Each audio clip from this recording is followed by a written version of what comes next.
क्या हम फिर से उसी खौफनाक मंजर की तरफ धकेले जा रहे हैं जिसकी यादें आज भी हमारी रूह कँपा देती हैं?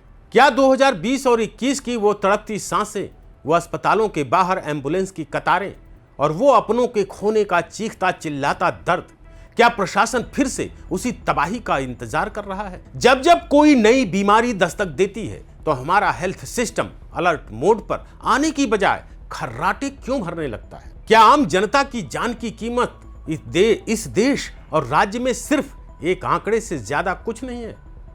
और सबसे बड़ा सवाल, क्या बिहार के भागलपुर से आई ये खबर सिर्फ 2 मरीजों की कहानी है या फिर उस आने वाले तूफान की आहट है जिसे हमसे और आपसे जानबूझकर छुपाया जा रहा है? जाग जाइए, जी हां, कान खोलकर सुन लीजिए, क्योंकि अगर आज आप चुप रहे तो कल फिर वही बंद दरवाजे होंगे, वही लाचारी होगी और वही बेबसी।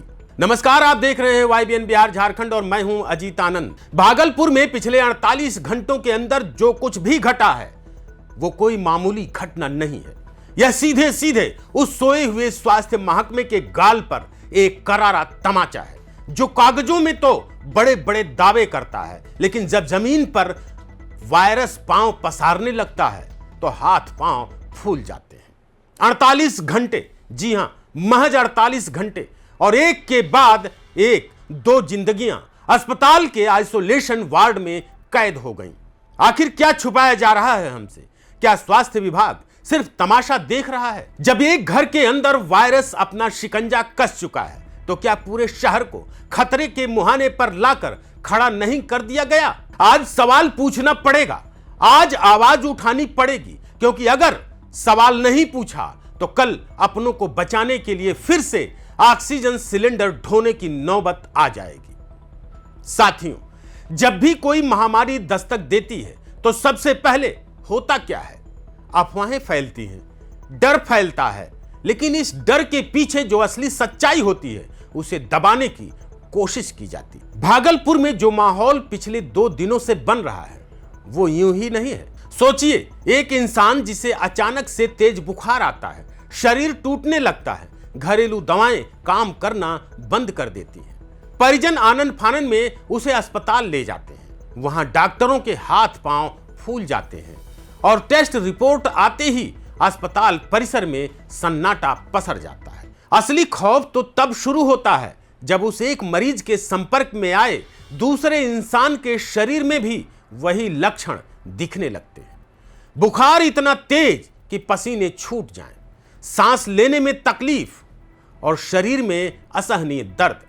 क्या आपको पता है कि जब कोई वायरस एक ही परिवार के भीतर एक शरीर से दूसरे शरीर में इतनी तेजी से जंप करता है तो साइंस की भाषा में इसका मतलब क्या होता है? इसका सीधा मतलब है लोकल ट्रांसमिशन, यानी वायरस अब हवा में तैर रहा है, आपके और हमारे बीच घूम रहा है। लेकिन हमारी सरकारें और हमारा सिस्टम क्या कर रहा है? सिर्फ और सिर्फ एडवाइजरी जारी करके अपनी जिम्मेदारी से पल्ला झाड़ रहा है। सोचिए, भागलपुर के उस मायागंज अस्पताल के उस वार्ड में इस वक्त क्या बीत रही होगी जहां उन मरीजों को रखा गया है। वहां की हवा में भी एक अजीब सी सिहरन है। डॉक्टर PPE किट पहन रहे हैं, अटेंडेंट्स को दूर रहने की हिदायत दी जा रही है, लेकिन सवाल यह है कि वो मरीज अस्पताल में पहुंचने से पहले किन किन लोगों से मिले, उन्होंने किस किस दुकान से सामान खरीदा, वो किन किन ऑटो या गाड़ियों में बैठे, क्या कॉन्टैक्ट ट्रेसिंग की कोई पुख्ता रणनीति बनाई गई है, या फिर हमेशा की तरह जब पानी सिर से ऊपर गुजर जाएगा तब जाकर जिम्मेदार अधिकारी नींद से जागेंगे?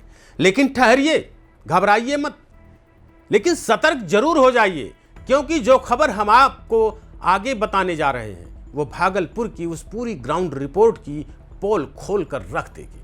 आखिर 48 घंटे के अंदर क्या हुआ? कैसे एक पिता के बाद उसकी बेटी भी इस खौफनाक वायरस की चपेट में आ गई? और मायागंज अस्पताल के बंद कमरों से डॉक्टरों की क्या चेतावनी बाहर आई? तो आप ध्यान से सुनिए उस पूरी रिपोर्ट को जो बिहार के भागलपुर से सामने आई है और जिसने पूरे राज्य में हड़कंप मचा दिया। भागलपुर के जवाहरलाल नेहरू मेडिकल कॉलेज सह अस्पताल जिसे लोग मायागंज अस्पताल के नाम से जानते हैं। वहां पिछले 48 घंटे के भीतर कोरोना का दूसरा मरीज मिलने से हड़कंप मच गया है। पूरी घटना की शुरुआत होती है एक बुजुर्ग से। 65 साल से अधिक उम्र के एक बुजुर्ग को कई दिनों से लगातार बहुत तेज बुखार आ रहा था। बुखार इतना ज्यादा था कि दवाइयों का असर होना बंद हो गया था। जब परिजनों की चिंता बढ़ी तो उन्हें तुरंत मायागंज अस्पताल के इमरजेंसी वार्ड में भर्ती कराया गया। अस्पताल में जब डॉक्टरों ने उनके लक्षणों को देखा तो उन्हें शक हुआ। तुरंत कोविड-19 का सैंपल लिया गया और जब RT-PCR टेस्ट की रिपोर्ट आई तो डॉक्टरों के होश उड़ गए। बुजुर्ग व्यक्ति कोरोना पॉजिटिव पाए गए। उन्हें तुरंत अस्पताल के विशेष कोविड आइसोलेशन वार्ड में शिफ्ट कर दिया गया। लेकिन असली ड्रामा और खौफ तब शुरू हुआ जब बुजुर्ग की देखरेख कर रही उनकी बेटी में भी वही लक्षण उभरने लगे। बेटी को भी अचानक से बहुत तेज बुखार आया, शरीर में कंपन और कमजोरी महसूस होने लगी। डॉक्टरों ने बिना देर किए बेटी का भी कोविड टेस्ट करवाया और महज 48 घंटे के अंदर आई रिपोर्ट ने इस डर पर भी मुहर लगा दी। बुजुर्ग की बेटी भी कोरोना पॉजिटिव निकली। एक ही परिवार के दो लोग 48 घंटे के भीतर एक ही अस्पताल में भर्ती। इस वक्त पिता और पुत्री दोनों को मायागंज अस्पताल के आइसोलेशन वार्ड में भर्ती कराया गया है, जहां डॉक्टरों की एक विशेष टीम उनकी निगरानी कर रही है। डॉक्टर्स के मुताबिक दोनों को तेज बुखार की शिकायत है और उनकी हालत पर लगातार नजर रखी जा रही है। मायागंज अस्पताल के वरिष्ठ डॉक्टर्स और स्वास्थ्य विशेषज्ञों ने इस घटना के बाद बेहद सख्त चेतावनी जारी कर दी है। डॉक्टर्स का साफ कहना है कि इस नए वेरिएंट या संक्रमण में हाई फीवर यानी तेज बुखार सबसे पहला और सबसे प्रमुख लक्षण बनकर सामने आ रहा है। डॉक्टरों की सलाह है इग्नोर मत कीजिए। अगर आपको या आपके घर में किसी को भी 2 दिन से ज्यादा तेज बुखार है तो इसे सामान्य मौसमी बुखार समझने की भूल कतई ना करें।